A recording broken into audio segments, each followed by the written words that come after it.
aos nossos convidados na edição da noite, Luís Cunha, investigador do Instituto Oriente, e Adelino Cunha, historiador. Boa noite aos dois, bem-vindos e obrigada por terem vindo. Vou começar por si, Luís Cunha. Como é que o mundo deve olhar para este encontro entre dois líderes das maiores potências do mundo em plena guerra? Obrigado pelo convite. Eu acho que, antes de mais, devemos olhar para o momento crítico em que ocorre.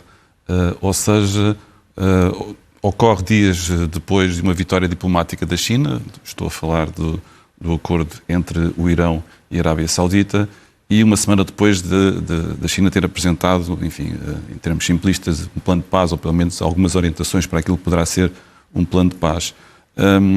Eu vejo este encontro na perspectiva de uma relação cada vez mais assimétrica, isto é, a China está cada vez mais dependente, a Rússia, perdão, está cada vez mais dependente da China e este encontro é capaz de ser prova disso mesmo. Eu recordo que em setembro do ano passado, no Uzbequistão, estes dois líderes já se encontraram e já nessa altura Putin tinha uma postura, enfim, de deferência, se não mesmo de submissão, em relação à postura imperial de Xi Jinping. Se este plano vai resultar ou não, veremos nos próximos dias. Não estou muito otimista, mas só o facto de se encontrar, deles se encontrarem, estes dois líderes, já é importante. Já lá vamos também ao plano de paz. Adelino Cunha concorda que este encontro demonstra uma certa submissão da Rússia à China? Sim, boa noite. Parece-me que sim. Aliás, é uma tendência que se vem até acentuar nos últimos meses, esta necessidade que a Rússia tem de obter certos créditos internacionais da parte da China. O que é facto é o presidente chinês que vai a Moscou e não o contrário. Parece-me que há aqui, de certa forma, uma coincidência de pontos de vista em relação à leitura que fazem das duas estados do mundo. Os dois países têm uma certa hostilidade ao domínio hegemónico dos Estados Unidos e querem reconfigurar o mundo em blocos regionais. Esse ponto eles têm em comum. Um segundo ponto é um receio relativamente às democracias e aos próprios processos de democratização. Dizer isto, países que têm medo de democracia, também diz muito sobre a postura que estes países têm. E, em terceiro lugar, também parece-me que ambos partilham um certo receio de que as potências estrangeiras possam destabilizar os respectivos países ou as zonas de preferir dos respectivos países. E isto, para mim, é relevante. Não é? Este encontro ter sido feito em Moscovo e, mal comparado, recordei-me de quando Zelensky foi aos Estados Unidos, nesse caso, obter um penhor militar do envolvimento. Não é comparável, não se pode comparar as circunstâncias, mas coloca uma pressão muito grande, parece-me, sobre a comunidade internacional. A China, de facto, assume-se como uma parceira inequívoca, parece-me, da Rússia. Então, nessa perspectiva, pode dizer-se que este foi um dia positivo para Vladimir Putin, no sentido em que teve o presidente da China a tecer-lhe elogios em sua casa? Não, parece-me que dias em que haja guerra não podem ser dias positivos nem para ninguém, nem para a Rússia que invade o país, nem para a China, nem para a Ucrânia. Não parece que possa ser positivo. O que me parece é que, uma vez mais, não se está a fazer nada para o processo de paz. Pode ser que esta perspectiva abra aqui algum caminho, não é? Em que se começa a falar sobre a preparação do processo de paz. Nesta altura não me parece que seja esse o caso, mas de positivo não vejo nada. Xi Jinping também mencionou que a China e a Rússia devem manter as relações próximas, mesmo que a China não apoie oficialmente a decisão de Vladimir Putin ter invadido a Ucrânia. Ao querer manter esta relação próxima, não está inerentemente a fazê-lo?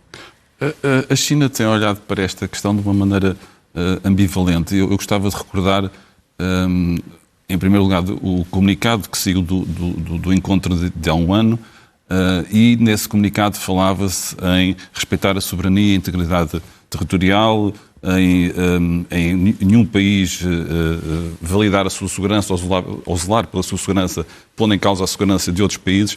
Tudo isso foi posto em causa 2 semanas depois pela Rússia. E aqui a questão é saber se, nesse encontro de há um ano e picos, se realmente Putin disse ou não a Xi Jinping o que ia acontecer pouco tempo depois. Em março do ano passado, o embaixador chinês nos Estados Unidos e atual Ministro dos Negócios Estrangeiros publicou um artigo no Washington Post, dizendo que a China não tinha conhecimento. Não tinha conhecimento e, se tivesse tido conhecimento, tinha feito alguma coisa para o impedir. E, portanto, desde então, a China tem tido uma posição, como eu digo, ambivalente. Não forneceu armas, de facto, A Rússia não reconheceu a independência das províncias separatistas, mas, por outro lado, não condenou a Rússia, condenou sim as sanções do Ocidente e condena também o alargamento da NATO, aliás, em sintonia E concorda que esta viagem, dias depois do mandato de detenção emitido pelo TPI sobre Vladimir Putin e estas palavras, estes elogios de Xi Jinping dados a Vladimir Putin, precisamente, também não demonstram aqui uma maior aproximação, uma maior simpatia entre presidentes? Sem dúvida. Eles estão cada vez mais dependentes um do outro na tal frente, enfim, unida tanto quanto possível, face ao Ocidente. E ambos têm a leitura de que o Ocidente está em declínio, de que é preciso combater o sistema internacional tal qual ele está. Aliás, isso estava plasmado no comunicado de há um ano, e o comunicado de amanhã ou depois de amanhã será provavelmente na mesma linha. Sobre o plano de paz, Adelino Cunha, o Presidente da Rússia disse que já leu com cuidado, que o respeita e que será discutido entre ambos nos próximos dias. Isto poderá dar em quê? O plano de paz, ou a proposta, ou a perspectiva que a China propõe, é altamente favorável, parece-me, à posição da Rússia. Embora não tenha sido feito nesse sentido, de dar aval àquilo que foi a invasão da Ucrânia, mas do ponto de vista teórico, aquilo que a China considera como os pontos do seu roteiro, a Rússia não terá, penso eu, nenhum tipo de reserva. Em primeiro lugar, fala sobre a autodeterminação, o direito à soberania, mas não diz a que é que se refere em concreto, a que país, a que territórios, nem a partir de quando, nem a que é exatamente em concreto. Se calhar está a pensar mais na sua própria zona de influência do que sobre a Rússia. Faz-me uma crítica muito feroz à NATO e ao avanço da NATO, dizendo uma vez mais que estas reconfigurações regionais não podem ser feitas à custa das alianças militares. Isto é um ponto que é muito caro, muito caro para os russos. E, por outro lugar, rejeita uma vez mais esta questão da hegemonia dos Estados Unidos. Portanto, tudo junto, me parece que a Rússia tem mais condições para aceitar esta construção, até do ponto de vista do terreno, está a consolidar uma posição que é bastante significativa do que a Ucrânia. Um dos pontos desse plano de paz é também a retirada das tropas russas da Ucrânia. Estará Vladimir Putin disposto a isso? Essa questão vai ter que ser negociada, ou seja, o acordo que vier a ser feito por armistício só será um bom acordo se todas as partes cederem, não é? Portanto, é preciso que cedam. Mas a proposta chinesa fala muito sobre isso, sobre a urgência de haver uma negociação política para o processo, ou seja, rejeita claramente uma opção militar para que o conflito possa ser dirimido, que é exatamente o contrário do que tem sido dito no Ocidente. Aliás, ainda hoje a Europa aprovou mais um super pacote de ajuda militar. Parece-me, no meio disto tudo, os europeus são aqueles que menos conseguem ver o que está a passar. Portanto, esta questão de haver uma perspectiva que é a única hipótese do conflito acabar é através de uma guerra que resulte na vitória de uma das partes, o que significa, presumo eu, o único elemento de um dos países, esta derrota total, que é a perspectiva muito europeia, enquanto que os chineses falam muito de uma solução que seja necessariamente negociada. Portanto, o ponto de partida é diferente. Teoricamente, dado que os russos estão neste momento, do ponto de vista do território, mais seguros, parece-me a mim, ajuda bastante os russos. Mas no seguimento do que dizia Adelino Cunha, Luís Cunha, como é que se pode gerir este apoio à Ucrânia, por um lado, para não a deixar cair, mas por outro, também não ser excessivo ao ponto de provocar ainda mais a Rússia e de estender ainda mais o conflito por mais tempo, que era isso que o Adelino Cunha estava a mencionar, que não faz sentido apoiar militarmente a Ucrânia ad eternum, porque isso não é sentar as partes à mesa. Nós estamos numa encruzilhada, eu penso que isso já foi dito por vários observadores. Putin poderia estar a jogar à la longue nas eleições americanas, por exemplo, sabendo nós que os republicanos têm muitas reticências em relação à Ucrânia e à crise na Ucrânia, como Putin lhe chama. Mas em relação ainda a possíveis desenlaces, eu gostava de reter aqui a afirmação do Ministro, aliás, dos Negócios Estrangeiros chinês, recente. Ele deu uma conferência de imprensa muito importante, longa, mais de 2 horas, e disse, a propósito da Ucrânia, que era preciso salvaguardar as legítimas expectativas das partes, que devem ser respeitadas as legítimas expectativas das partes. Resta saber o que são as legítimas expectativas, não é? Penso que não são coincidentes do todo, do ponto de vista da Ucrânia e da Rússia, e esse é que é o problema de fundo. Acredita que terá que acabar com cedências territoriais por parte da Ucrânia? Sinceramente, não sei. Não sei, não faço ideia. Eu sei que não estou a ver uma situação em que a Ucrânia prescinda da Crimeia e das chamadas províncias separatistas. Também não estou a ver uma situação em que a Rússia, tendo jogado praticamente tudo o que tinha para jogar, ceda, pelo menos na Crimeia, não é? Lino Cunha, ainda sobre o plano de paz, o secretário de Estado norte-americano, Anthony Blinken, ainda há pouco ouvimos, disse que o mundo não deve ser enganado pelas táticas da Rússia e da China para acabar com a guerra. Este plano de paz chinês, sobretudo pela sua ambiguidade, aquilo que também mencionava ainda há pouco, pode não dar em nada, ainda por cima com esta posição dos Estados Unidos, ou acredita que a Ucrânia esteja disponível para começar a abordar este plano? Eu sei, vou ser um direto mais, mas eu acho que são os Estados Unidos que vão decidir o timing em que a Ucrânia vai ter que sentar à mesa para negociar. Portanto, infelizmente, parece-me que a Ucrânia não terá essa autonomia, dada a dependência militar que tem no apoio dos Estados Unidos. Portanto, os Estados Unidos, sim, vão decidir em que termos e quando é que essa negociação irá ocorrer. Os Estados Unidos, evidentemente, têm questões para resolver com a China. Portanto, não me parece que os Estados Unidos, na sua perspectiva, fiquem satisfeitos com o facto de ser a China que venha a promover qualquer tipo de iniciativa de paz naquela região. Porque significaria, no fundo, que os chineses têm razão no seu ponto de vista, não é? Que, no fundo, é preciso acabar com a hegemonia dos Estados Unidos, é preciso reconfigurar o mundo para um mundo multipolar, é preciso travar novamente o avanço da NATO. Portanto, os Estados Unidos têm, parece-me, pouquíssimo interesse em que sejam os chineses a promover a paz. No entanto, eu também não sei até que ponto é que esta proposta dos chineses é realmente genuína, no sentido de quererem mesmo a paz e em termos a que a querem. Mas é uma proposta de paz, ou pelo menos é alguém que diz que é necessário que nos sentemos à mesa para negociar. E isto é uma coisa que devia ser mais valorizada do que está a ser, parece-me, e haver, de facto, pelo menos obriga, talvez possa dizer isto assim, obriga que as partes digam se querem ou não querem negociar.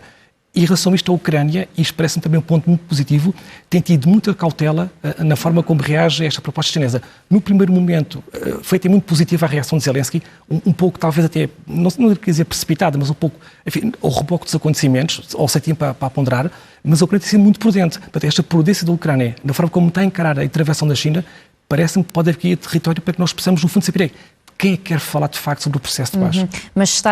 Mas está a dizer que são os Estados Unidos que vão determinar o timing da Ucrânia para negociar e os Estados Unidos não querem a Rússia, é isso que o Adelino Cunha está, a China como mediador. Então quem é que poderá ser esse mediador? Quem é que os Estados Unidos aceitarão? Tendo em conta esse poder e esse domínio que o Adelino Cunha está a mencionar que tem sobre a Ucrânia. Sim, aliás, os americanos, alguns dos think tanks americanos já começaram a reconfigurar muito a forma como se olham para a guerra.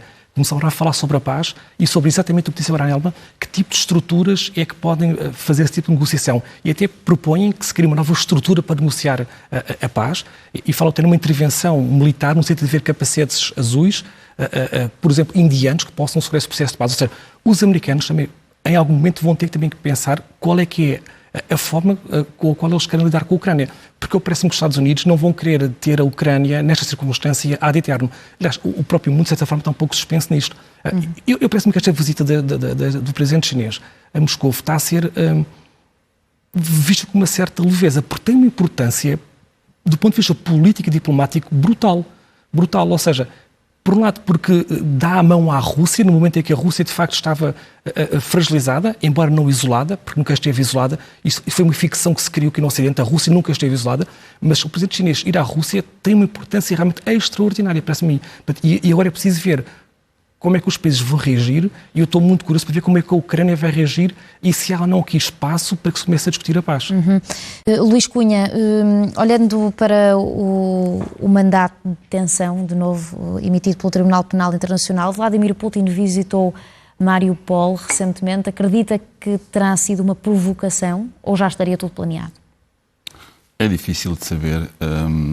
A questão do mandato do Tribunal Penal Internacional, enfim, tem alguma importância. Enfim, estamos a falar de cerca de 130 países que assinaram a Convenção e, portanto, tem a sua importância. Hoje mesmo ouvimos o nosso Ministro dos Negócios Estrangeiros a responder a uma pergunta e se Putin viesse a Portugal, eu disse, teria que ser preso. Cumpriria. E, portanto, estamos nesse plano. Mas em relação à sua pergunta, sinceramente não sei se estaria planeado ou não. O procurador do Tribunal Penal Internacional explicou hoje que esse mandato de captura de Vladimir Putin não expira caso a guerra termine. Isso significa que Vladimir Putin, se não quiser ser preso, viajar para os mais de 100 países que assinaram o Estatuto de Roma? Em princípio, é essa a situação.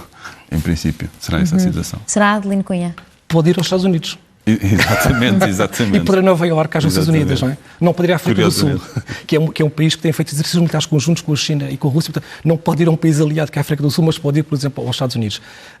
Este processo é importante, ou seja, eu não acho que seja de todo simbólico, acho que é muito relevante do ponto de vista político e diplomático. Acho, de facto, que isto politizar um pouco esta circunstância da visita do presidente chinês à Rússia, do ponto de vista das consequências práticas. Putin não vai ser preso, parece-me, não é isso que se trata, mas de facto, acima de tudo, coloca mais pressão sobre o Putin, isso parece-me evidente, ou sobre os seus aliados.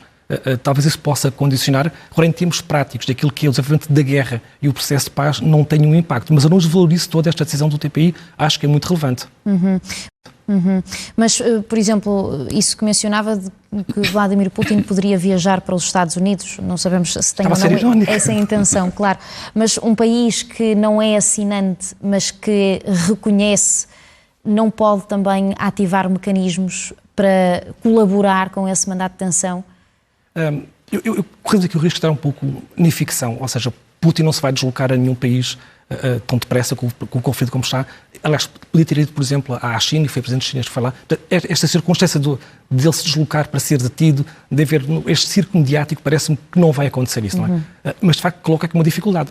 No entanto, Putin não tem que se deslocar ao estrangeiro, tem o seu ministro dos Negócios Estrangeiros, que teve há pouco tempo na Índia a fazer uma conferência muito interessante. Ele voltou a falar sobre porque é que os russos intervieram na Ucrânia, voltou a fazer aquele discurso de que a Ucrânia é uma invenção bolchevique, quase que negando o direito aos ucranianos de serem um país independente. Voltou a falar sobre os Estados Unidos e usou até o precedente da guerra do Irão, do Iraque, peço desculpa, falou sobre a Síria, sobre outros países, para demonstrar que, no fundo, a atitude é a mesma, que os russos também intervieram na Ucrânia para defender a sua própria segurança, usando o exemplo americano. Portanto, do ponto de vista internacional, a Rússia continua a ter as suas vozes.